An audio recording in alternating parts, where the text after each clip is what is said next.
नमस्कार, मेरा नाम डॉक्टर सतीश नारायण है। मैं क्षेत्रीय अनुसंधान केंद्र माधोपुर जो पश्चिम चंपारण में स्थित है उसमें वैज्ञानिक के तौर पे कार्यरत हूँ।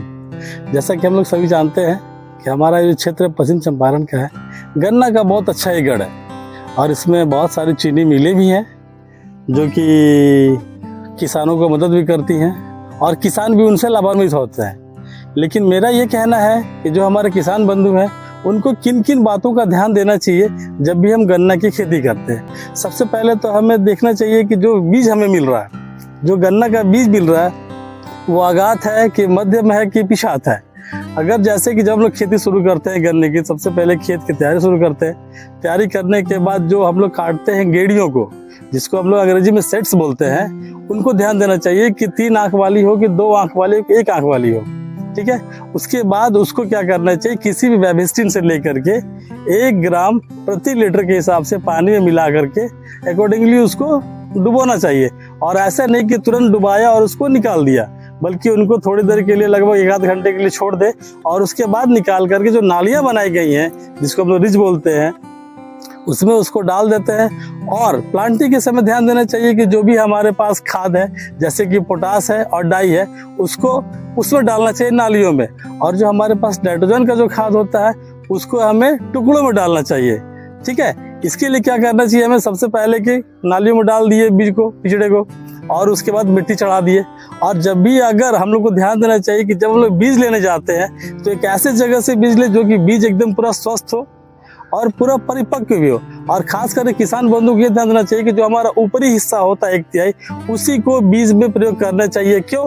क्योंकि इसके जो जर्मिनेशन की पावर होती है बहुत अच्छी होती है, और जो नीचे वाला हमारा हिस्सा होता है गन्ने का, उसमें ज़्यादा सुक्रोज होता है। इसकी वजह से हमें उसको कम इस्तेमाल करना चाहिए और जो ऊपर का हिस्सा होता है उसको ज़्यादा इस्तेमाल करना चाहिए।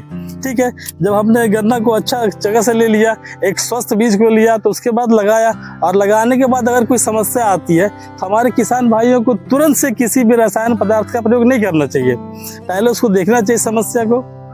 समस्या जिसको कहते हैं साइंटिफिक भाषा में इकोनॉमिक थ्रेशोल्ड लेवल तक अगर है, तभी हमें किसी दवा के लिए जाना चाहिए। अन्यथा हम लोगों को जो भी अपना इंटरकल्चर ऑपरेशन है उसके माध्यम से हमको उसको खत्म करना चाहिए और कम करने की कोशिश करना चाहिए। जैसा कि हम जानते हैं कि किसी भी हमारी खेती बाड़ी में बीजों का बहुत ज़्यादा इंपॉर्टेंट होता है। इनका महत्व इतना ज़्यादा है कि अगर हम बीज अच्छे लगाएंगे तभी हमारा फसल भी अच्छा आएगा। जैसे कि हमारे यहाँ जो गन्ना का उपलब्ध बीज है, राजेंद्र गन्ना 1 है, राजेंद्र गन्ना 2 है, राजेंद्र गन्ना 3 है, राजेंद्र गन्ना 5 है और राजेंद्र गन्ना 7 है। इसमें क्या है कि जो रिकवरी है चीनी की जो मात्रा है, लगभग 18%, 18.31%, 18.10% है। लेकिन इसमें क्या है कि सबसे अच्छा बात यह है कि इसकी उत्पादकता जो है, उत्पादन जो है बहुत ज़्यादा है। ये लगभग 101 टन आती है 1 हेक्टेयर में। अगर हम देखेंगे कि, और ख़ास करके हमारे बिहार के कंडीशन में क्या होता है, हम लोग छठ पर्व मनाते हैं, उस पर्व के लिए जो राजेंद्र गन्ना 7 है, जो लंबी होती है, जो हम लोग तालाबों में रखते हैं गन्ने को पूजा अर्चना के लिए, उसके लिए सबसे उपयुक्त गन्ना है राजेंद्र गन्ना 7। लेकिन साथ में हमें ध्यान देना चाहिए कि जो भी बीज वगैरह हम लगाते हैं उसकी बढ़वार कैसे हो।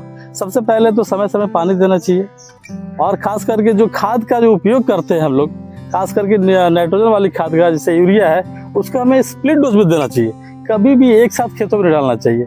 अगर हम बेसल डोज की बात करते हैं तो हमें केवल डाई पोटास दोनों साथ में देना चाहिए, और बाकी अगर ऑर्गेनिक फर्टिलाइजर आपके पास है, जैसे कोई भी जैविक अगर उर्वरक है, उसको साथ में दे सकते हैं। इससे हमारा उत्पादकता बढ़िया रहेगा, उत्पादन अच्छा मिलेगा और हमारे किसानों की आमदनी भी अच्छी होगी।